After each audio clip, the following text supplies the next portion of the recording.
Hello, everybody. A very pleasant morning. Now, I would like to elaborate on what we call the Malayala Brahmin autochthon theory.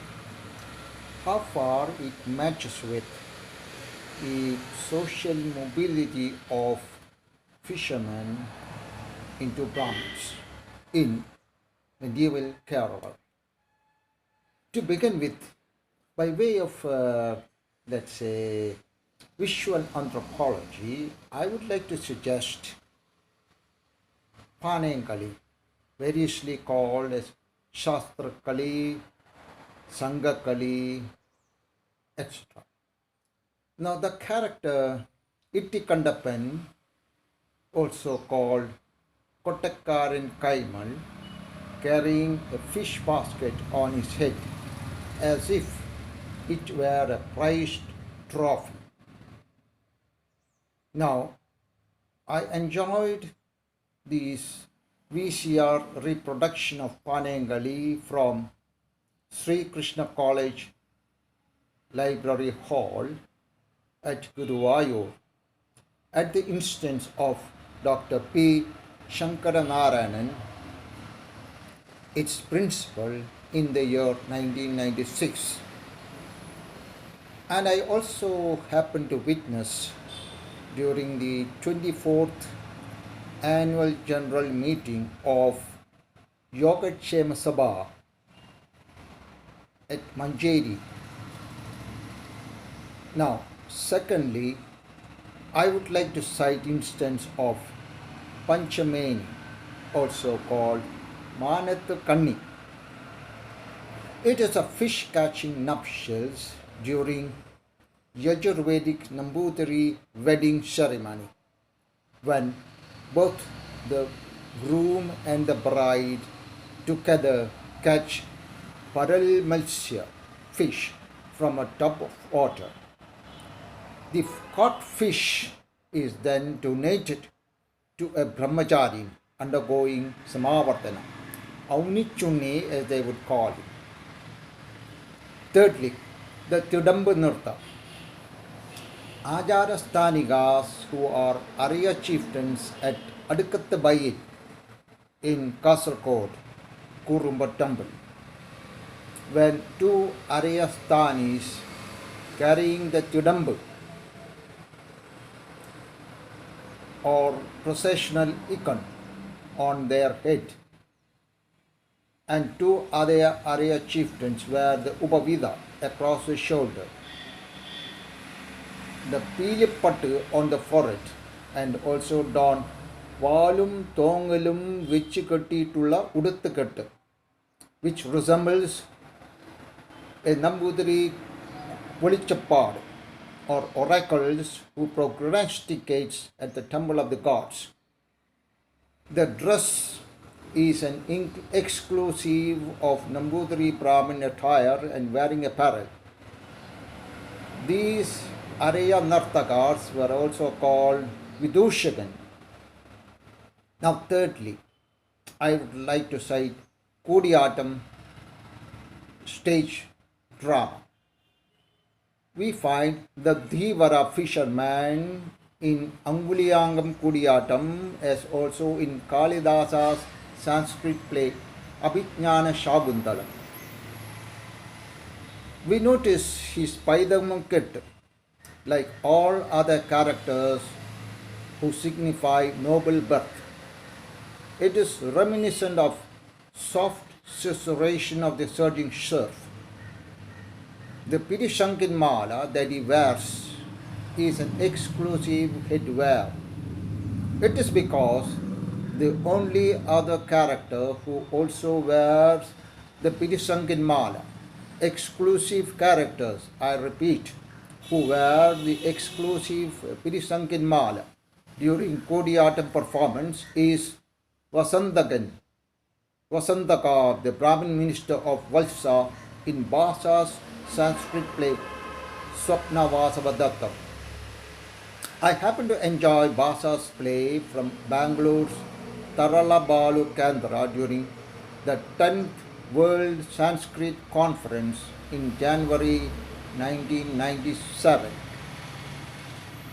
Now, regarding Brahmin marriages, I would like to cite the Dharavarkal form of marriage, which is exclusive to Brahmin weddings.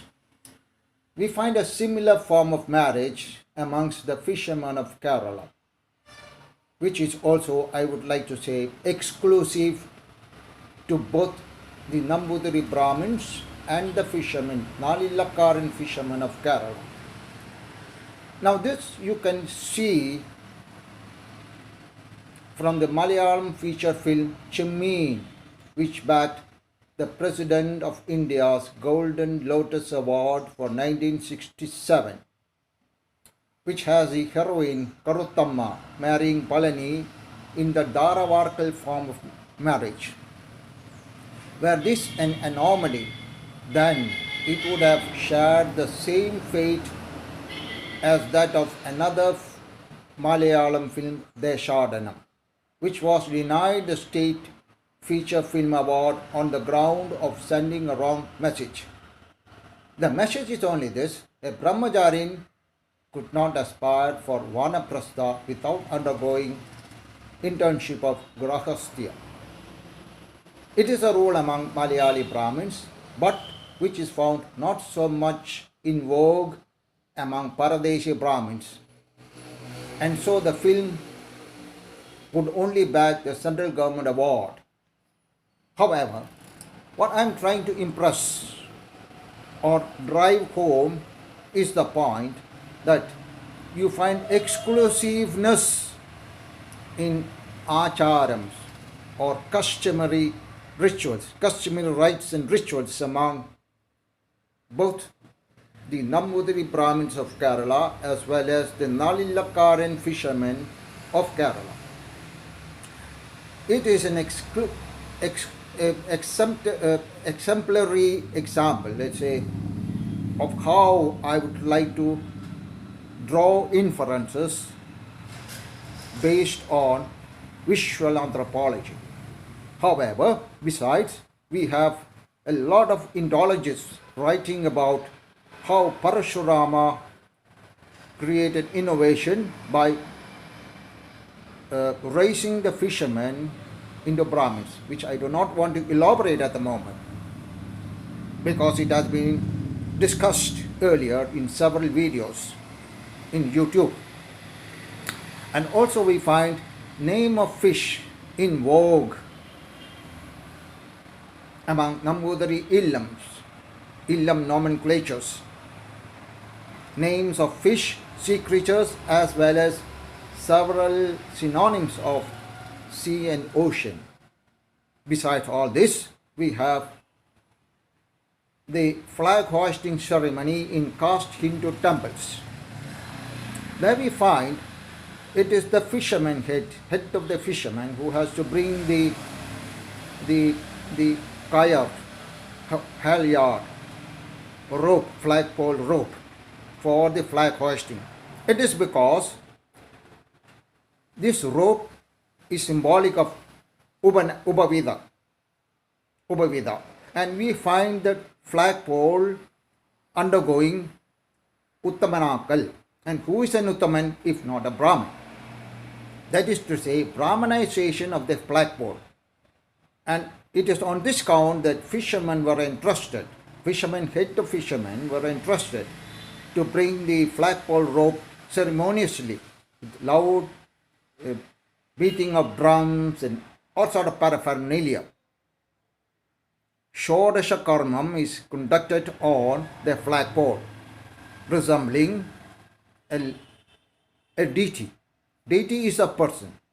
Similarly, flagpole is a person for a particular purpose that I will discuss later.